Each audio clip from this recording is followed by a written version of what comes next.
Bismillahirrahmanirrahim. Assalamualaikum warahmatullahi wabarakatuh. Alhamdulillah nahmaduhu wa nasta'inuhu wa nastaghfiruh wa na'udzu billahi min shururi anfusina wa min sayyiati a'malina. May yahdihillahu fala mudilla lahu wa may yudlil fala hadiya lahu.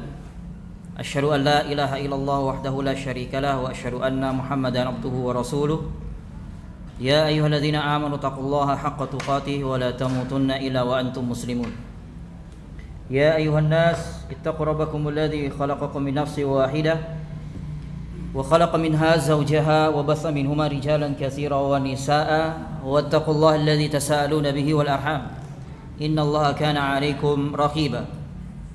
Ya ayyuhalladzina amanu taqullaha wa qulu qawlan sadida yuslih lakum a'malakum wa yaghfir lakum dhunubakum wa may yuti'illaha wa rasulahu faqad faza fawzan 'azima. Amma ba'd. Fa inna saqal hadits kitabullah wa khairul hadi hadi Muhammadin sallallahu alaihi wasallam wa syarrul umuri muhdatsatuha wa kullu muhdatsatin bid'ah wa kullu bid'atin dhalalah wa kullu dhalalatin finnar. Masih bab yang ke-25. Ini masih panjang ya. Asy-Syaikh Imam rahimahullah meyakini bahwa segala perkara baru dalam agama adalah bid'ah. Setelah kita bahas muqaddimah tentang masalah bid'ah, yang ini merupakan benalu dalam agama Islam yang menodai dan merusak kemurnian agama yang dibawa oleh Nabi alaihi salatu wassalam. Sekarang kita masuk halaman 312 bagi yang bawa kitab. Sekarang makna bid'ah. Makna bid'ah di sini kita jelaskan dari dua makna. Yang pertama makna secara lughawiyah, secara bahasa. Yang kedua makna secara syar'iyah. Ini harus dibedakan ini. Makna bid'ah secara bahasa dan makna bid'ah secara syar'iyah. Adapun bid'ah secara panjang lebar yang berkaitan dengan agama ini adalah makna yang kedua, bid'ah secara istilah syar'iyah. Dan tidak ada kaitannya dengan makna bid'ah secara bahasa. Sekarang kita bahas dulu makna bid'ah secara bahasa. Ma'khuzatun minal bada'i. Bid'ah itu terambil dari kata al-bada'i. Al-bada' ba dal ain. Wa huwal ikhtira'u ala ghairi misalin sabiqin, yaitu menciptakan sesuatu tanpa ada contoh sebelumnya. Oleh karena itu Allah Subhanahu wa taala menyebutkan tentang dirinya bahwa dia adalah badi, pencipta langit dan bumi. Maksudnya adalah pencipta langit dan bumi yang sebelumnya langit dan bumi tidak ada contohnya. Jadi Allah mengadakan ciptaan yang baru, yaitu langit dan bumi. Kemudian dalam firman-Nya yang lain Allah Ta'ala mengkhabarkan tentang memerintahkan kepada nabinya yang mulia alaihi salatu wassalam, qultu ma kuntu bid'an minar rusuli. Katakan wahai nabi, aku bukanlah bid'an. Bid'an di sini maksudnya adalah aku bukanlah orang yang baru pertama kali membawa risalah dari Allah untuk manusia. Maksudnya aku bukan rasul yang baru. Telah ada rasul-rasul yang terdahulu sebelum aku. Maka beliau adalah bid'an minar rusul. Bukan orang yang pertama kali membawa risalah Allah Subhanahu wa taala. Jadi makna bid'ah secara bahasa sesuatu yang baru dimunculkan yang tidak ada contoh sebelumnya. Termasuk bid'ah secara bahasa di sini adalah segala sarana yang dulunya tidak ada contohnya. Segala sarana yang dulunya tidak ada contoh sebelumnya. Seperti dulu Nabi SAW tidak pernah mengajarkan agama ini dengan pakai apa? Kitab. Para ulama muncul dengan menulis kitab itu setelah Nabi SAW wafat. Maka kitab itu secara bahasa dikatakan bid'ah. Tapi dari sisi bahasa. Dan ini yang dinamakan oleh ulama dengan al-masalih al-mursalah. Nanti ada pembahasan tersendiri.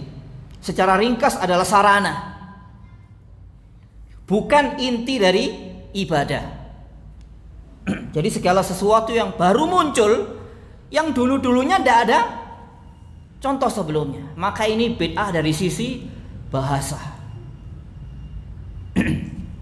Sekarang bid'ah secara istilah syar'iyah, dan ini yang dimaksudkan oleh Nabi alaihi salatu wasallam, kullu bid'atin dhalalah. Di sini kita nukilkan beberapa definisi dari sebagian para imam. Yang pertama dari kitab Al-I'tisam yang ditulis oleh Al-Imam Asy-Syatibi.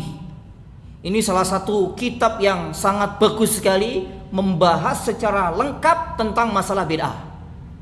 Kalau saya tidak keliru, kitab ini sudah diterjemahkan ke dalam bahasa Indonesia. Judulnya Al-I'tisam, yang nulis Al-Imam Asy-Syatibi sekitar abad 7 atau 8 Hijriah. Dan beliau juga membantah orang-orang yang mengatakan ada bid'ah yang baik. Seperti sebagian ahli ilmu yang mengatakan bid'ah itu ada 5. Ada yang tahu siapa ini? Ibnu Abdil Is, yang mengatakan bid'ah ada 5. Ada bid'ah wajib, bid'ah mandub, bid'ah makruh, bid'ah haram. Satunya bid'ah apa itu? Ini nanti akan disebutkan di sini insyaallah ya. Ini dibantah oleh Syatibi. Apa yang disebutkan oleh Al-Imam Ibnu Abdil Is itu dari sisi bahasa, bukan dari sisi istilahiyah atau syariah. Di sini Asy-Syatibi rahimahullah mengatakan yang dimaksud bid'ah adalah thariqah fiddin mukhtara'ah, yaitu cara baru dalam agama yang dibuat-buat, tudahi syar'iyah, yang menyerupai syariat, yuqsadu bisuluki 'alaiha al-mubalaghatu fit ta'abbud lillahi subhanahu, dengan maksud berlebih-lebihan dalam beribadah kepada Allah. Kan ini tujuan orang melakukan bid'ah, berlebih-lebihan. Dan apa yang mereka lakukan memang menyerupai syariat Allah, menyerupai syariat Allah. Tapi itu perkara atau cara baru dalam agama yang tidak ada asal usulnya dari agama, atau ada asal usulnya dari agama tapi bercampur dengan bid'ah. Oleh karena itu ulama membagi bid'ah ada 2, bid'ah hakikiyah dan bid'ah idhofiyah. Bid'ah hakikiyah adalah bid'ah yang memang murni tidak ada asal usulnya dari agama. Ini bid'ah hakikiyah. Sementara bid'ah idhofiyah bercampurnya antara sunnah dengan bid'ah. Hukumnya jadi apa? Ya bid'ah. Ya bid'ah hukumnya. Misalkan azan, lafaz azan. Ini datang dari Nabi SAW, datang dari syariat. Kan sunnah itu, ajaran dari sunnah. Ketika lafaz yang diajarkan Nabi ditambahi yang bukan dari sunnah, maka jatuhnya bid'ah. Itu yang dinamakan bid'ah idhofiyah, bercampurnya antara sunnah dengan bid'ah. Misalkan Allah Akbar ditambahi Allahu Ta'ala Akbar, boleh gak kayak gitu? Apik loh padahal Ta'ala, siapa ngomong elek? Boleh atau tidak? Ya tidak. Jatuhnya bid'ah idhofiyah, tetap dihukumi bid'ah. Insya Allah nanti ada pembahasan tersendiri tentang bid'ah idhofiyah dan hakikiyah. Ini yang pertama Imam Asy-Syatibi. Yang kedua di sini kita nukilkan dari Syekh Muhammad bin Shalih Al-Utsaimin. Ini lebih jelas, lebih gamblang. Apa yang didefinisikan oleh Syekh Muhammad bin Shalih Al-Utsaimin. Ini kita nukil dari Syarah Riyadhus Shalihin yang disyarah oleh beliau rahimahullah taala. Wal bid'atu fi syar'i, dan bid'ah secara syariat, dalam istilah syariat, pengertian syariat, kullu man ta'abbada lillahi subhanahu wa ta'ala bi ghairi ma syara'a. Setiap orang yang beribadah kepada Allah subhanahu wa ta'ala dengan selain ini ya, dengan selain apa yang dia syariatkan. Aqidatan, baik itu berupa masalah keyakinan. Seseorang meyakini suatu keyakinan dalam agama yang tidak disyariatkan Allah, maka itu keyakinan yang bid'ah. Bahkan ini tingkat yang paling bahaya dari bid'ah. Bid'ah dalam masalah keyakinan. Karena seseorang meyakini keyakinan-keyakinan yang batil, yang bertentangan dengan Islam. Bahkan umat-umat terdahulu dihancurkan, dibinasakan oleh Allah, dan nanti pada hari kiamat akan dimasukkan kekal dalam neraka. Itu disebabkan mereka rusak dalam masalah akidah, keyakinan. Kemudian au qaulan, atau yang tidak disyariatkan ibadah kepada Allah selain yang disyariatkan oleh Allah dalam perkara ucapan. Melafadzkan lafaz-lafaz ibadah yang tidak disyariatkan oleh Allah. Baca ribuan kali, ratusan kali yang seperti itu. Padahal zikir yang paling banyak disyariatkan oleh Nabi SAW dari sisi bilangan, itu yang paling banyak berapa? 100 kali. Itu. Ada beberapa zikir yang kita diperbolehkan untuk menambah, tapi tidak boleh mengkhususkan bilangan tertentu. Seperti kita pagi petang membaca subhanallahi wa bihamdi, subhanallahi wa bihamdi 100 kali atau lebih boleh. Tapi tidak boleh menetapkan bilangan tertentu. Harus sekian ratus, sekian ribu, tidak. Nanti jatuhnya bid'ah. Kemudian au fi'lan, atau perbuatan ibadah yang tidak disyariatkan oleh Allah. Terus kemudian faman ta'abbada lillahi bighairi ma syara'ahu Allah.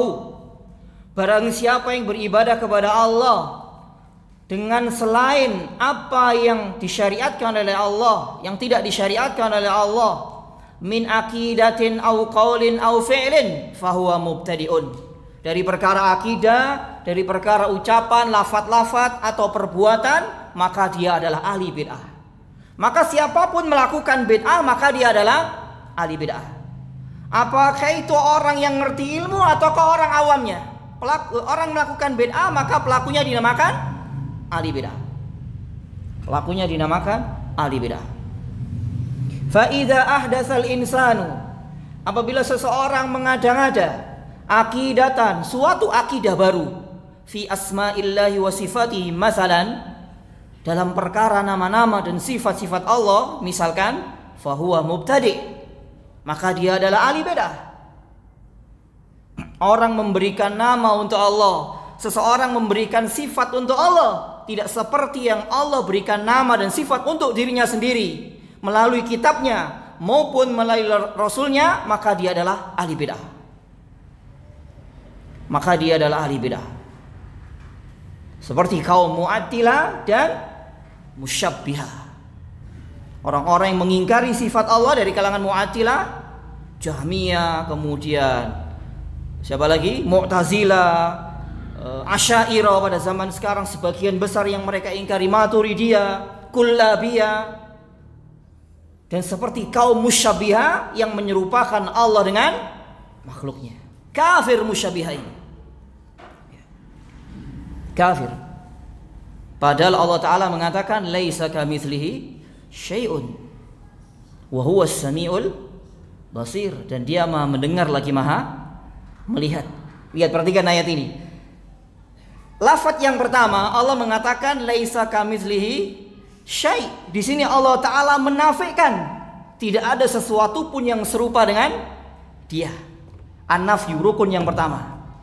Kemudian selanjutnya Allah ingin menjelaskan, menetapkan di antara nama Allah adalah As-Sami' wal Basir. Di sini untuk yang pertama untuk membantah Musyabbihah, yang kedua untuk membantah siapa? Mu'attilah. Orang-orang yang mengingkari nama dan sifat Allah. Oleh karena itu ahlu sunnah selalu apa? Pertengahan. Baina al-batilaini, di antara dua kebatilan. At-tafrid wal ifrad, menyia-nyiakan dan berlebih-lebihan. Masya Allah, ini ahlu sunnah. Masya Allah, tidak ada kecuali hanya ahlu sunnah, orang-orang yang berada di atas pertengahan, di atas akidah yang hak, tidak berlebih-lebihan dan juga tidak menyia-nyiakan. Sementara semua kelompok ahli bid'ah sejak dahulu hingga hari ini, bahkan hingga hari kiamat, Semuanya berlebih-lebihan, sebagiannya berlebih-lebihan, sebagiannya menyia-nyiakan. Insyaallah. Oleh karena itu di tubuh umat Islam ini terbagi menjadi 3 kelompok.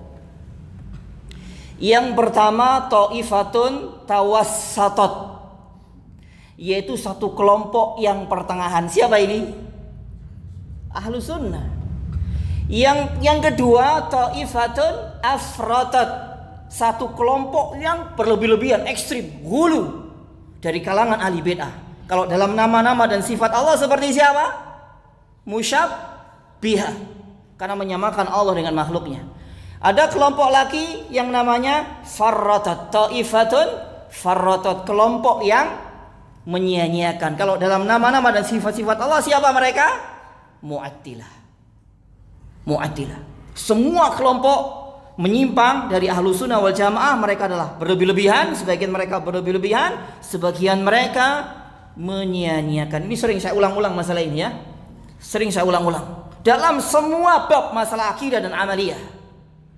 Semua kelompok ahli bid'ah itu kalau tidak berlebih-lebihan, ia menyia-nyiakan sudah. Fi kulli bab, dalam semua bab masalah akidah, masalah amaliyah. Sementara Ahlus Sunnah selalu dalam pertengahan, tidak berlebih-lebihan, tidak menyia-nyiakan. Contohnya dalam nama-nama dan sifat-sifat Allah, dan juga dalam bab-bab yang lainnya, dalam masalah iman, dalam masalah takfir, dalam masalah takdir dan lain-lainnya. Tidak hulu dan juga tidak tafrid, menyia-nyiakan. Hulu ini menyerupai Nasrani, menyia-nyiakan menyerupai Yahudi. Makanya seperti yang kita sampaikan kemarin, kita dalam beragama ini nggak bisa, nggak totalitas juga bisa. Karena Allah mengatakan demikian, udkhulu fi silmi kafah. Kalau kita beragama tidak totalitas, tidak sepenuhnya taat tunduk kepada aturan Allah dan Rasulnya, ada kalanya kita menyerupai Yahudi, ada kalanya kita menyerupai Nasrani. Tidak dapat tidak, sudah. Tidak dapat tidak. Rusak dalam masalah akidah menyerupai Yahudi atau Nasrani atau musyrikin. Rusak dalam masalah akhlak pasti akan menyerupai salah satu di antara mereka. Rusak dalam masalah muamalah pasti akan menyerupai mereka. Menghalalkan apa yang Allah haramkan, menipu, memakan harta manusia tanpa hak. Kan ini perbuatan orang-orang siapa? Yahudi. Insyaallah. Inna katsiran minal ahbar war ruhban la yakuluna amwalan nas bil batil. Sesungguhnya di antara mereka pendeta-pendeta Yahudi, rohib-rohib mereka, ahli ibadah mereka adalah orang-orang, sebagian di antara mereka orang-orang yang makan harta manusia secara batil. Jadi kita harus betul-betul totalitas sudah untuk agama ini, betul-betul tunduk patuh dengan ketentuan Allah dan Rasulnya. Itu gak bisa kita milah-milah iki enak tak jupuk sing gak enak gak engko sing gak iso. Itu ya. Terus kemudian au qala qaulan, atau seseorang mengucapkan suatu ucapan, suatu lafaz dalam ibadah, lam yashra'hu Allahu wa rasuluhu fa huwa mubtadi. Yang Allah dan Rasulnya tidak mensyariatkannya, maka dia adalah ahli bid'ah. Au fa'ala lam yashra'hu Allahu wa rasuluhu fa huwa mubtadi. Atau seseorang melakukan suatu amalia ibadah yang tidak pernah disyariatkan oleh Allah dan Rasulnya, maka dia adalah ahli ibadah, ahli bid'ah. Sampai sini jelas ya Ma'ah tentang definisi bid'ah. Terus kemudian ulama yang lain mengatakan tentang makna bid'ah secara istilah syar'i, yang intinya secara makna sama meskipun mereka lafadznya beda-beda. Di sini kata ulama yang lain, ma uhdisa ala khilafil haqqil mutalaqqa an Rasulillah sallallahu alaihi wasallam min ilmin aw amalin aw halin bi naw'i syubhatin aw istihsanin wa ju'ila dinan qawiman wa siratan mustaqiman. Bid'ah itu adalah apa-apa yang diada-adakan untuk menyelisih kebenaran yang datang dari Rasulullah sallallahu alaihi wasallam, baik itu ilmu, perbuatan maupun keadaan dengan bentuk syubhat, atau istihsan, menganggap baik perkara yang diada-adakan ini, dan hal itu dijadikan sebagai agama yang lurus dan jalan yang lurus.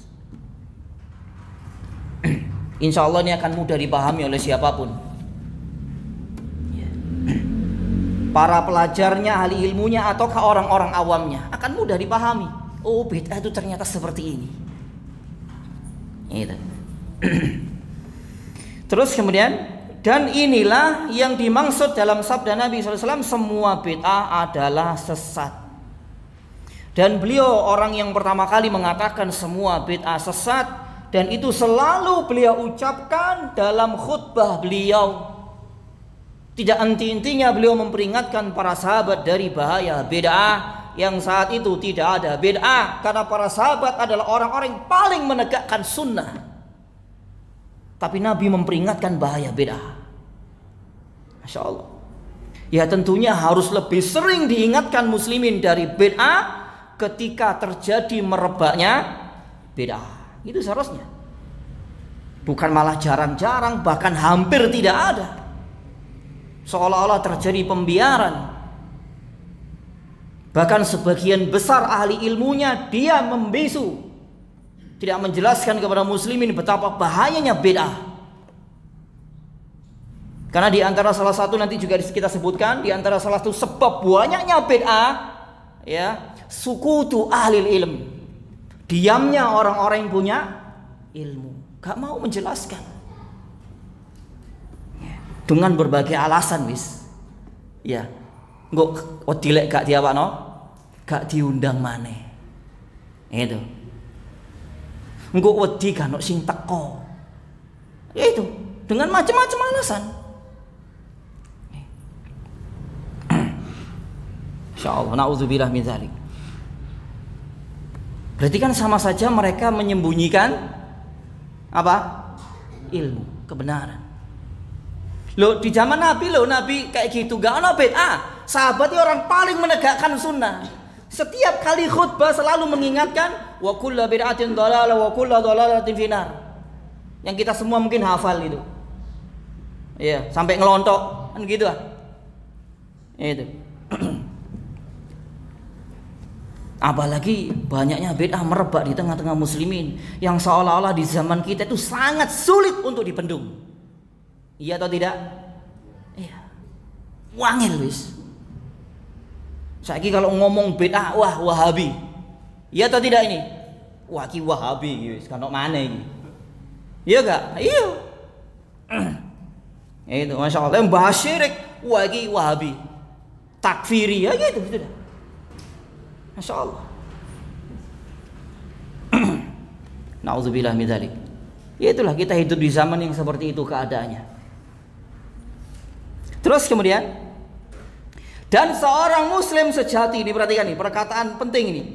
Seorang muslim sejati itu lebih mendahulukan perkataan nabinya daripada selainnya. Wah, ini penting ini. Sekarang begitu banyak orang berani membantah perkataan nabinya demi mengikuti perkataan selain nabinya. Sekak diwedi sudah. Yang lebih bohong dan dustanya lagi, mereka mengatakan cinta Nabi. Masya Allah.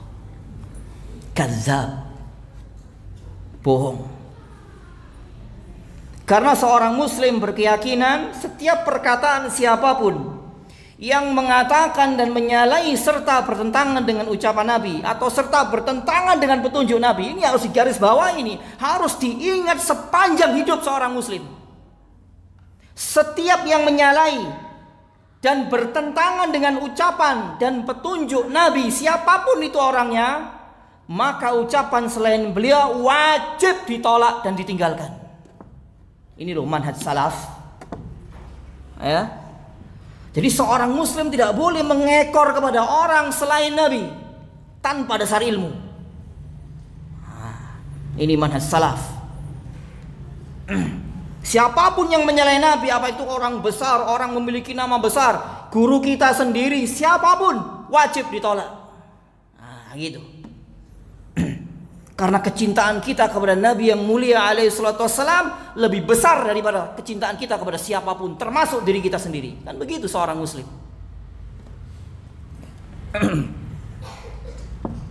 La yu'minu ahadukum hatta akuna ahabba ilaihi min walidihi wa waladihi wa nasi ajmain.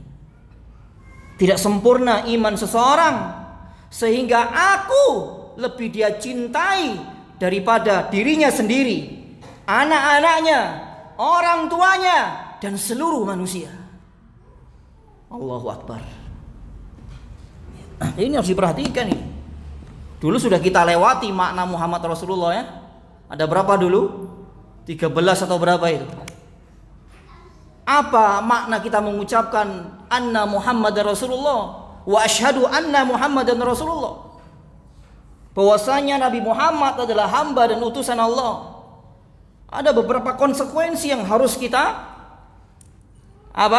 kita buktikan kesaksian kita terhadap kenabian dan kerasulan Nabi alaihi salatu wassalam. Salah satunya ini, ya, siapapun yang mengatakan menyalahi serta bertentangan dengan petunjuk Nabi alaihi salatu wassalam, siapapun itu wajib ditolak dan ditinggalkan. Sebesar apapun orangnya, setinggi apapun kedudukannya, wajib ditolak. Seorang muslim lebih mendahulukan nabinya. Wah, begitu. Ini seorang muslim sejati. Seorang muslim sunni salafiyah gitu caranya ya. Itu. Duduk Wahabi ya. Mesti diarani Wahabi ya. Soalnya sering diarani Wahabi, Ustaz Wahabi, Ustaz takfiri. Oh, no sing ngomong aku takfiri ya ada. Karena saya menjelaskan kafirnya orang-orang yang melakukan syirkun akbar dan kafir besar. Ya, karena sebagian ikhwan ngasih tahu, Ustaz dari sampe ini takfir ya. Gak apa kodrene wong gitu. Itu tak dudui kaidah-kaidah takfir gitu ya. Masya Allah. Itu sudah berkarat itu pemahaman Murji'ah ke dalam kepalanya. Itu ya. Masya Allah. Pelaku kafir besar, syirik besar, siapapun yang melakukan itu, maka pelakunya dinamakan siapa jemaah? Kafir musyrik. Qabla maji'ir risalah au ba'daha. Sebelum datangnya risalah, apalagi setelahnya. Sebelum diutusnya Rasul itu loh, orang melakukan syirik, Allah menamakan pelakunya musyrik. Lah apa maneh wis teko syariat iki? Itu. Ketika Musa masih bayi, masih kecil, gak iso apa-apa, dihanyutkan sama ibunya di sungai mana? Sungai Nil. Sampai dia berhenti di mana akhirnya bayinya Musa ini? Di kerajaan Fir'aun. Sebelumnya Allah mengatakan kepada ibunya, ya'khudhu aduwulli wa aduwullah. Surah Toha. Nanti si bayi yang kamu hanyutkan di wahai ibunya Musa, Allah mengatakan kepada ibunya Musa, Allah abadikan dalam surah Toha. Nanti si bayi ini akan diambil oleh musuhku kata Allah. Dan musuh si dia, siapa maksudnya? Fir'aun. Fir'aun akan diambil si bayi ini oleh Fir'aun, musuhku dan musuh si Musa. Ketika Allah mengatakan seseorang itu sebagai musuhnya, berarti dia orang kafir. Fa innallaha aduwwul lil kafirin. Mau bantah ayat ini orang-orang Murji'ah itu? Insyaallah. Insyaallah nanti ada pembahasan lagi. Ini bab mari niki ya. Bab 26 ini, masalah iman. Engko akan baleni mana? Bab masalah iman pasti berkaitan dengan bab masalah takfir. Tidak dapat tidak. Karena merusaknya Murji'ah zaman sekarang itu bukan dari definisi iman, tapi dari penerapan iman. Rusak mereka penerapannya. Kalau iman sama dengan kita, al-imanu qaulun wa amalun wa i'tiqadun. Iman itu ya ucapan, perbuatan juga apa? Keyakinan. Tapi dalam penerapannya mereka rusak seperti Jahmiyah. Ya, seperti Jahmiyah. Makanya mereka nggak mau mengkafirkan orang yang identitasnya Islam, lalu dia mengatakan atau berbuat perbuatan yang bisa mengeluarkan dari Islam. Nggak mau dikatakan kafir, enggak, karena dianggap ini dan itu, masih memberikan berbagai macam uzur. Nah, ini rusaknya Murji'ah. Dan yang lebih berat lagi, lebih besar lagi syubhatnya mereka orang-orang yang mengatakan bermanhaj. Ini rusak kayak seperti ini. Lalu mereka membuat propaganda. Orang yang mengatakan kafir, pelaku syirik besar, pelaku kufur besar adalah takfiri. Ya salah satunya aku ini darahnya takfiri. Itu. Oh, itu takfiri, hati-hati. Masya Allah. Na'udzubillah min dzalik. Na'udzubillah min dzalik, kita berbicara tentang agama Allah dengan tanpa ilmu. Ya. Kita berlindung kepada Allah dari berbicara tentang agamanya, tentang hukum dan syariatnya dengan tanpa ilmu. Insya Allah. Bagi yang bisa baca kitab, itu bisa dibaca Mufidul Mustafid fi Hukmi Tariki Tauhid yang ditulis oleh Syekh Muhammad bin Abdul Wahhab. Ini usah-usah yang bermanhaj salaf sing ono indikasi murji'ah, wocon kitab iku cek paham. Itu. Karena betul-betul gak mau mereka mengkafirkan. Seperti orang mencela salah satu syariat Nabi dulu itu loh ya. Yang profesor doktor ya mencela apa? Syariat jenggot. Itu orang-orang murji'ah betul gak mau mengkafirkan, gak mau. Masih memberikan beribu-ribu alasan. Padahal dia profesor, doktor, S3, lulusan Ummul Qura, ngerti bahasa Arab. Teko uzur, teko endi orang kayak gini. Ya tahu ya orangnya ya. Itu mau tak sebut jojok lah, aku pengikut ini. Itu digeruduk aku. Itu iya. Itu. Orang murji'ah betul membela. Gak oleh kita mengkafirkan, harus ulama kan ngawur kayak gini. Kebodohan yang seperti ini. Kebodohan. Ngasih uzur ini, ngasih uzur itu, ya Allah. Subhanallah. Maka kita tanya sejak orang-orang seperti itu, kalau ada orang nginjek Quran, apa katanya bukai uzur? Iki orang gak ngaji, orang gak ngerti bahasa Arab. Bagaimana jamaah? Kita kasih uzur atau tidak? Ya tidak, ya kafir orang menginjak Al-Quran karena dia melakukan istihza. Kan begitu. Seperti pada masa Abu Bakar, Musailamah Al-Kadzab dan sebagian orang yang menjadi pengikutnya yang mengaku nabi, meyakini ada nabi setelah Nabi alaihissalam. Abu Bakar melakukan apa? Memerangi mereka. Dan beliau tidak mengatakan mungkin uzur bodoh-bodoh sing melok Musailamah. Enggak. Langsung diperangi oleh Abu Bakar karena dianggap apa berarti? Ya murtad. Itu. Tapi menurut murji'ah enggak. Itu. Tapi anehnya mereka ini anehnya. Kalau pelaku dosa besar itu langsung dikatakan pelakunya seperti perbuatannya. Misalkan orang berzina ya dikatakan pezina, orang minum khamr ya pemabuk tanpa ada uzur. Aneh ini. Tapi kalau untuk bab syirik, bab kufur enggak loh. Kan ini apa? Kontradiksi. Rusak mereka ini. Jadi orang-orang yang sekarang bermanhaj salaf, sebagian ustadz-ustadznya rusaknya dalam bab ini mereka. Rusaknya dalam bab masalah ini, masalah takfir. Ini hati-hati ini. Engko ono maneh ngarani ustadz keminter lah repot ala sini. Ono maneh, ono sing tak kandhani hati-hati mbek ustadz koyo ngene-ngene iki. Langsung gak ngaji wis, gak teko mule wis, gak tau teko maneh.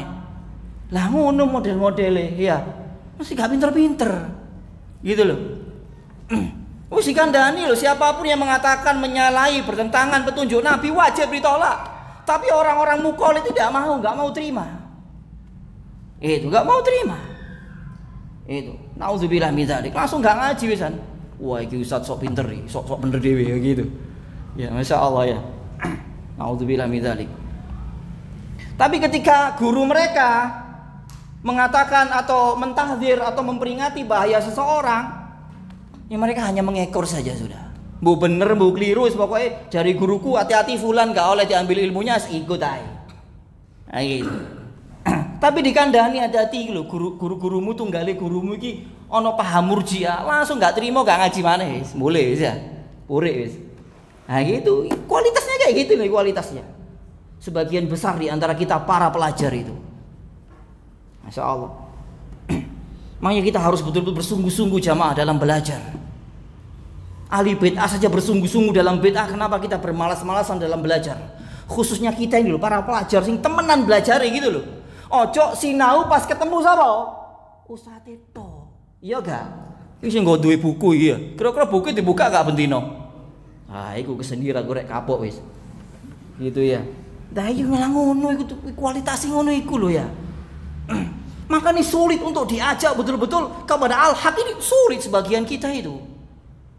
Karena belajarnya gak sungguh-sungguh. Gitu. Mau coba buku rasa-rasen. Ya gitu. Ya mohon maaf tak sindir pisan niku teko ngaji bolang-bolong ae ya. Nah itu. Bolang-bolong ae ngaji opo iki sindir aku rek kapok wis ya. Gitu. Iki ustaz nyindiran iku tuh siap-siap mental iki ya. Gitu ya. Itu mentalnya harus dipersiapkan, harus kuat. Gak kuat kokot mulai wis gitu loh ya. Gitu. Soalnya bolak-balik ngono iku, wakil sing kokot mulai. Gitu. Soalnya nyindiran iki. Karena gak mungkin menyampaikan agama gak nyindir iso gak? Nabi dimusuhi oleh orang-orang musyrik, bahkan mau dibunuh disebabkan apa sih? Nyindir. Iya atau tidak ini? Nyindir apa? Nyindir apa Rasulullah itu? Sampai dimusuhi mau dibunuh. Masalah syirik. Iya atau tidak ini? Iya. Gak iso agama gak nyindir tidak bisa. Itu. Nek gini tak sampai no demo sing biyen melok demo langsung gak teko ngaji. Ya kudu siap mental di sini nih. Terutama kajiannya Abu Jihan, kudu siap mental. Gak kuat panas gak ngaji mana wis gitu. Iya sing biyen melok demo tak sindir demo. Langsung mulai gak teko mana wis. Gitu.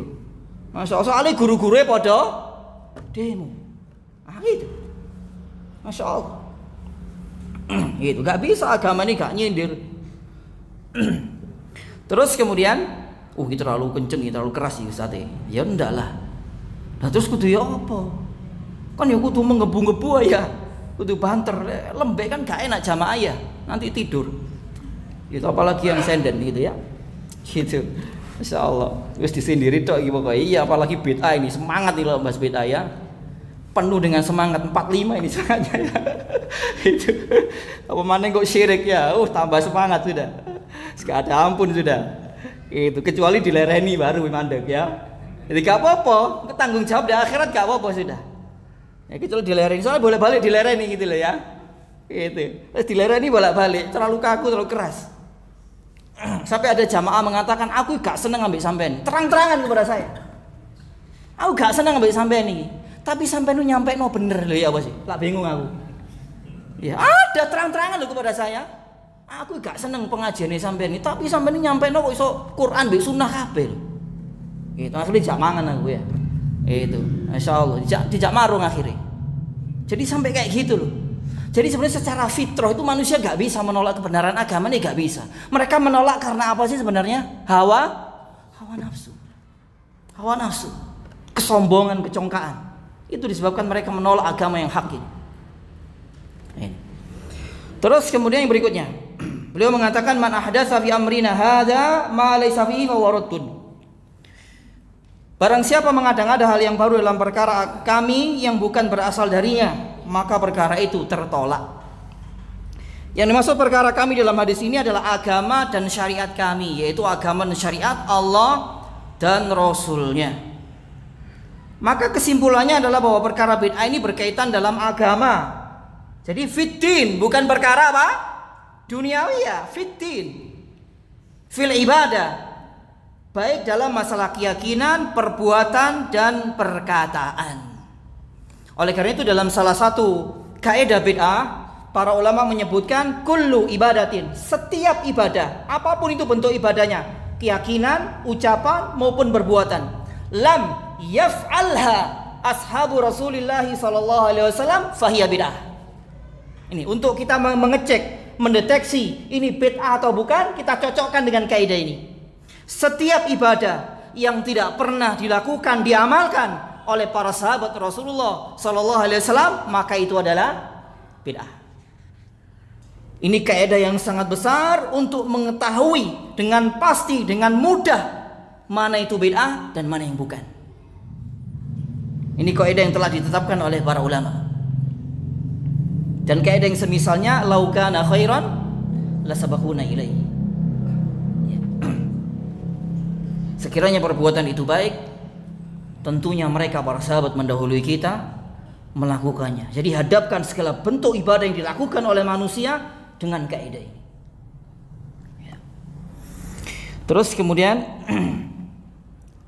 ini hakikat bid'ah. Oleh karena itu, bahwa yang dimaksud bid'ah secara istilah syariat adalah perkara baru dalam urusan agama. Baik itu masalah keyakinan, perbuatan maupun ucapan, bukan urusan duniawiyah. Oleh karena itu dalam urusan duniawiyah, Nabi SAW mengatakan antum a'lamu bi amri dunyakum. Kalian lebih tahu tentang urusan dunia kalian.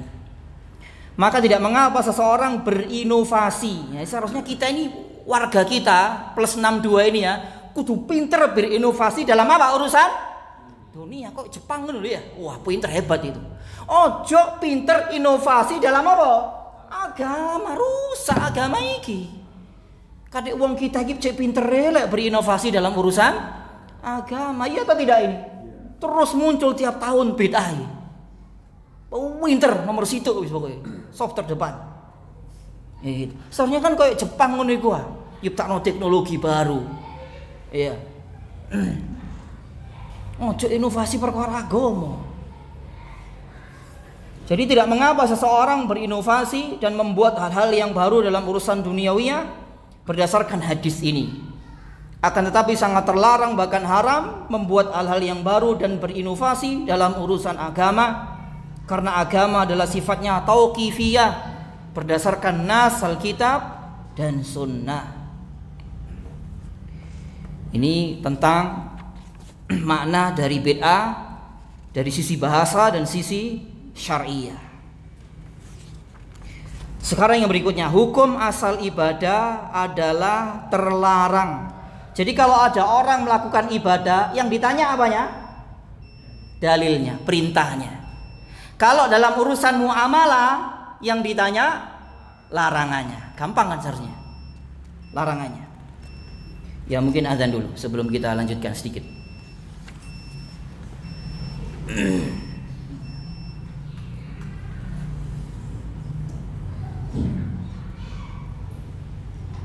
Allah.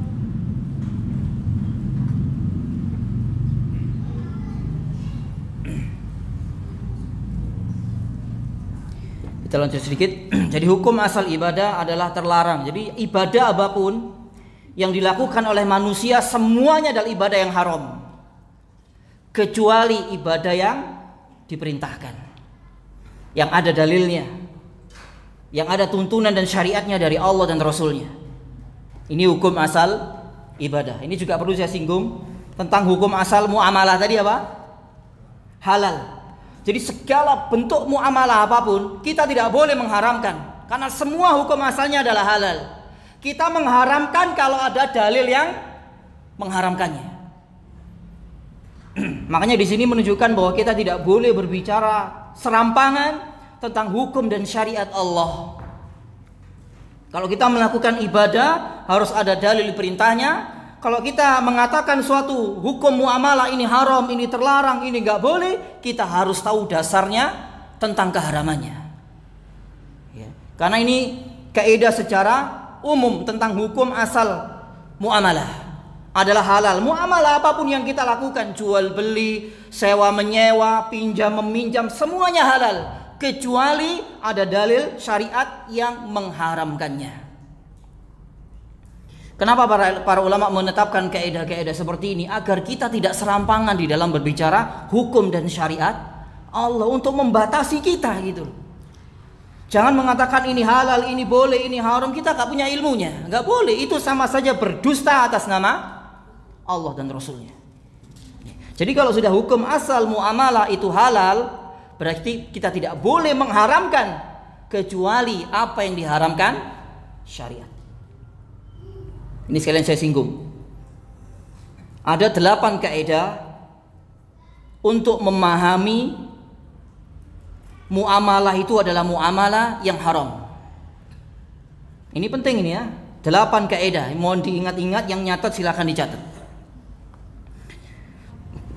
Bagi kita sebagai pencari nafkah, para laki-laki, apabila masuk salah satu dari kaidah 8 ini, berarti kita telah melanggar apa yang diharamkan oleh Allah. Kalau kita bebas dari 8 kaidah ini, berarti apa yang kita hasilkan itu penghasilan yang halal. Yang pertama, kullu muamalah tadammanat riba qalilan aw katsiran halan aw ma'alan fahiya muharramah. Setiap muamalah yang mengandung unsur riba sedikit atau banyak, secara tunai atau tidak tunai, maka itu muamalah yang diharamkan. Ya, seperti bank-bank konvensional sekarang, ya, pegawainya, pencatatnya, yang menyaksikannya, nasabahnya kena semuanya, dilaknat oleh Allah dan Rasulnya.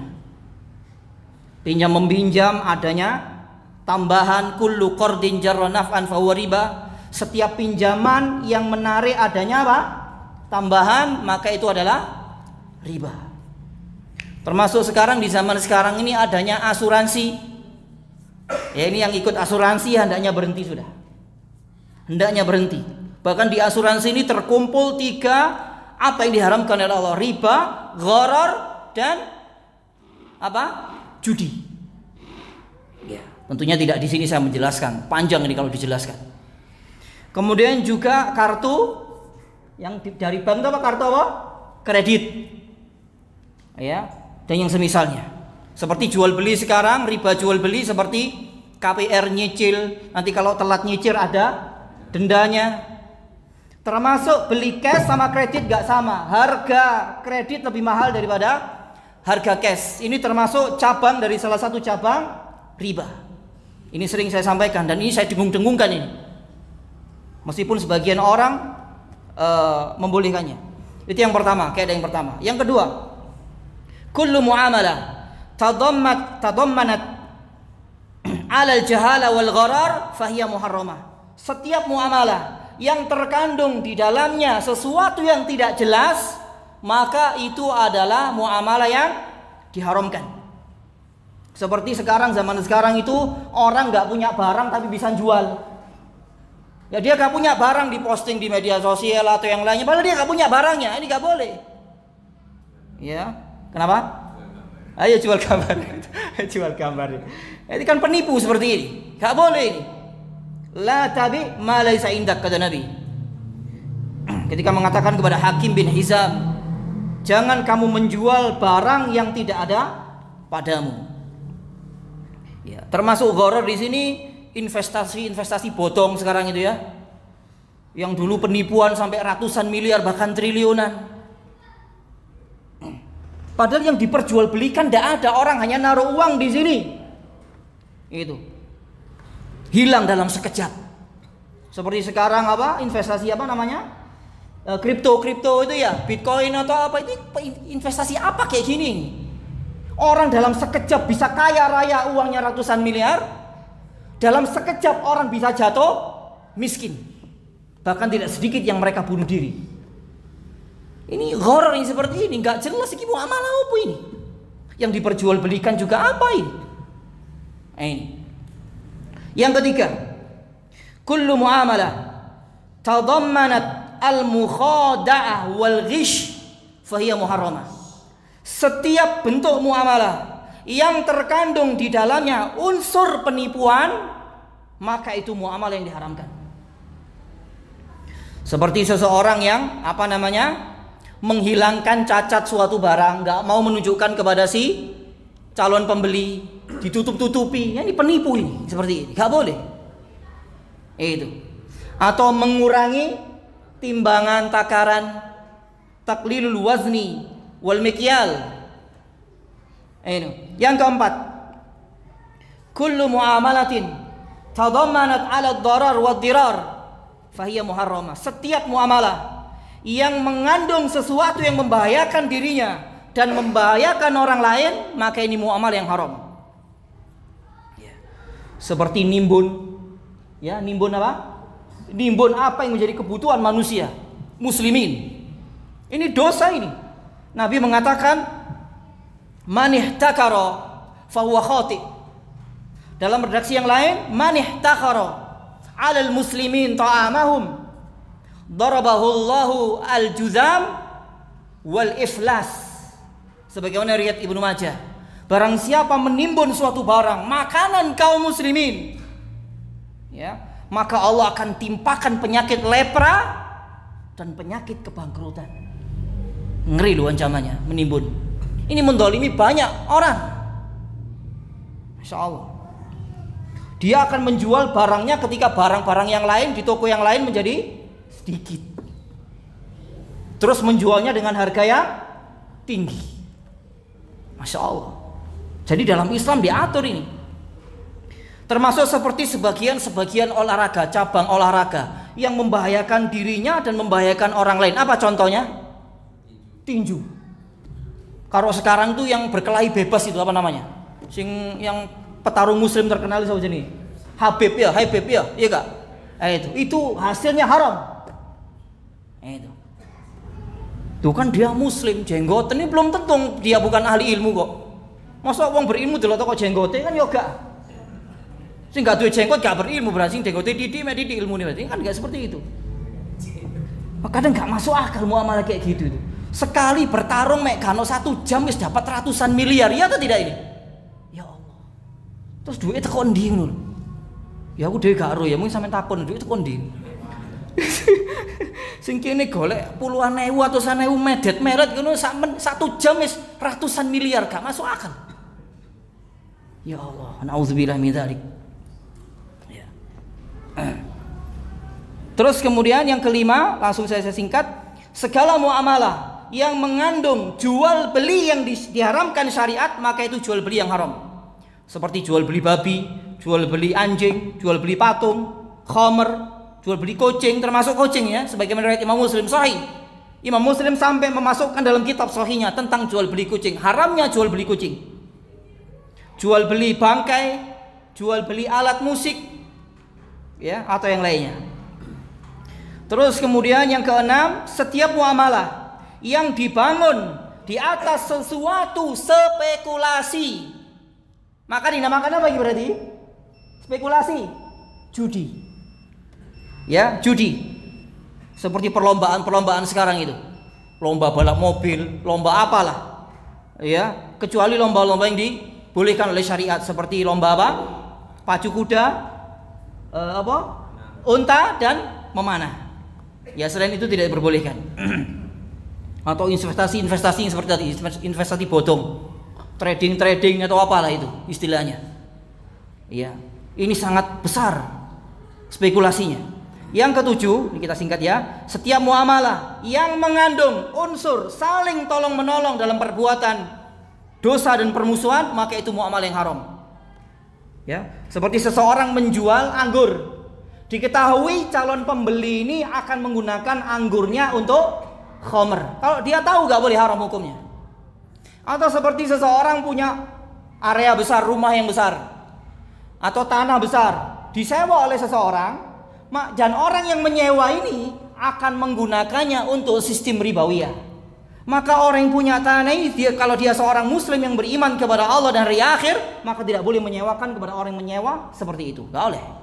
Itu sama saja ta'awun bil itsmi wal udwan. Ya, termasuk di sini jual beli ketika setelah azan salat Jumat. Gak boleh, haram, itu penghasilan haram. Harus berhenti muslimin laki-laki ketika azan Jumat. Datangi fas'au ila zikrillah. Itu kata Allah. Terus yang berikutnya, yang keberapa? Oh, termasuk di sini adalah jual beli kitab-kitab yang menyebarkan kesesatan, bid'ah dan yang semisalnya. Atau majalah-majalah yang membuka aurat, ini gak boleh. Koran termasuk gak koran ini? Hah? Termasuk apa gak? Waduh, aku kena dodol koran ya. Yes, gak aru ya. Yes, pokoknya itu sudah ta'awun bil ismi wal udwan, kena sudah. Yang ke berapa? 8 ya, terakhir ya. Setiap muamalah yang mengandung unsur siasat licik untuk mensiasati yang haram menjadi halal, maka perbuatannya adalah muamalah yang haram. Seperti perbuatan siapa yang sering saya contohkan? Yahudi. Gak oleh mancing dino Sabtu, masang jolo dino Jumat, jopo iwae dino Sabtu, Ahad. Lalu Allah jadikan mereka sebagai apa? Kunu kirodatan khosiin, sebagai kera-kera yang hina. Termasuk di dalamnya adalah orang-orang yang menamakan sesuatu bukan dengan namanya. Riba dinamakan apa? Bunga. Minuman keras dinamakan penghangat tubuh. Enak aku iso banget ya awakku ngombe iki. Lek kene kan mabuk ya mungkin ya. Ya aku gak tahu ya. Itu jangan salah paham. Itu saya nggak pernah. Masya Allah, naudzubillah min dzalik. Terus kemudian ini saya sedikit lagi. Ini yang harus diperhatikan oleh setiap muslim, setiap kita muslim. Kaidah dalam harta. Kaidah dalam harta. Ini bagi setiap para bapak pencari nafkah, pencari pejuang rupiah katanya ya. Kaidah yang pertama, harta itu dilihat dengan keberkahannya, bukan dilihat dengan banyaknya. Kita perhatikan ini. Harta yang kita cari itu harus berkah, diberkahi oleh Allah dan bukan karena banyaknya. Kemudian kata ulama yang lain, kaidah yang kedua, sedikit penghasilan tapi berkah itu lebih baik dari banyaknya dari yang haram, dan itu merupakan kebinasaan dan kehancuran. Kebinasaan dan kehancuran. Nabi SAW mengatakan, innaka lan tada'a syai'an ittiqa Allahi jalla wa azza illa a'taka Allahi khairan minhu. Sesungguhnya jika engkau meninggalkan sesuatu yang Allah haramkan karena kamu takut kepada Allah, nanti hisabnya pada hari kiamat, melainkan Allah akan memberikan gantinya yang lebih baik darinya. Masya Allah. Dan telah datang pada zaman kita sekarang, banyak orang sudah tidak memperdulikan mana yang halal dan mana yang haram. Ya'ti 'alan nas zamanun la yubali al-mar'u ma akhadha minhu aminal halal aminal haram. Akan datang suatu masa kepada manusia yang mana mereka tidak peduli dalam mencari maisha, yang halal atau yang haram. Masya Allah. Nabi SAW mengancam, innahu la yarbu lahmun nabata min suhtin illa kanatin nar aula bih. Sesungguhnya jasad daging kita ini yang tumbuh dari sesuatu yang haram, maka tidak ada tempat yang layak baginya kecuali neraka jahanam. Kok ini ancaman nih? Cik wani kita main-main dalam mencari harta yang haram, gak apa-apa lah dididik Ustaz, ya sakarepmu wis. Gitu ya. Kan dididik gak apa-apa ah. Ya sakarepmu sudah. Ya. Ini ketika dalam mencari. Termasuk nanti akan ditanya ketika kita mengeluarkan untuk apa. Ketika kita mencari itu tidak boleh dari sesuatu yang haram. Termasuk nanti kita mengeluarkan untuk apa, ini kita akan ditanya oleh Allah pada hari pembalasan. Karena ada sebagian manusia nanti akan dimasukkan ke dalam neraka jahanam karena mereka mempergunakan harta yang Allah titipkan kepada mereka bi ghairi haqqin. Kata Nabi SAW dalam riwayat Bukhari, inna rijalan yatakhawaduna fi malillahi bi ghairi haqqin falahumun nar yaumul qiyamah. Coba. Sesungguhnya ada beberapa orang yang menggunakan harta Allah, harta yang Allah titipkan kepadanya dengan tanpa hak. Dia belanjakan kepada sesuatu pada perkara yang dilarang oleh Allah Subhanahu wa taala, maka tempat mereka nanti adalah di neraka pada hari kiamat. Terakhir, ini seperti permisalan ketika seorang ayah memberikan uang kepada anaknya. Dan ayah sudah berpesan jangan dibelikan hal-hal yang bisa membuat seseorang atau bisa membuat anak sakit atau membeli makanan yang berbahaya. Ternyata si anak membelikan makanan yang berbahaya tapi enak. Bagaimana respon ayahnya? Dan ayahnya tahu. Bagaimana jamaah? Marah. Itulah permisalan Allah lebih tinggi terhadap hamba-hambanya. Ketika Allah memberikan harta kepada seseorang, dia cari secara halal, tapi dia membelanjakan kepada sesuatu yang dilarang oleh Allah, atau membelanjakan atau menyia-nyiakan hartanya yang Allah Ta'ala titipkan kepadanya. Ini bisa menyebabkan bala dan musibah bagi pelakunya nanti pada hari pembalasan. Ini sedikit tentang kaidah-kaidah dalam masalah muamalah yang wajib dipegang oleh setiap muslim dan muslimah, khususnya para pejuang rupiah, ya, seperti laki-laki seperti kita, orang-orang yang mencari nafkah. Wallahu ta'ala alam bisawab. Kurang lebihnya saya mohon maaf. Semoga bermanfaat, menambah iman, menambah ilmu. Semoga Allah menjadikan kita semua istiqamah di atas Islam, di atas sunnah, di atas tauhid, di atas manhaj para sahabat. Dan semoga Allah menutup usia kita masing-masing dengan husnul khatimah. Kita akhiri dengan doa kafaratul majlis. Subhanakallahumma wa bihamdika asyhadu an la ilaha illa anta astaghfiruka wa atubu ilaik. Assalamualaikum warahmatullahi wabarakatuh.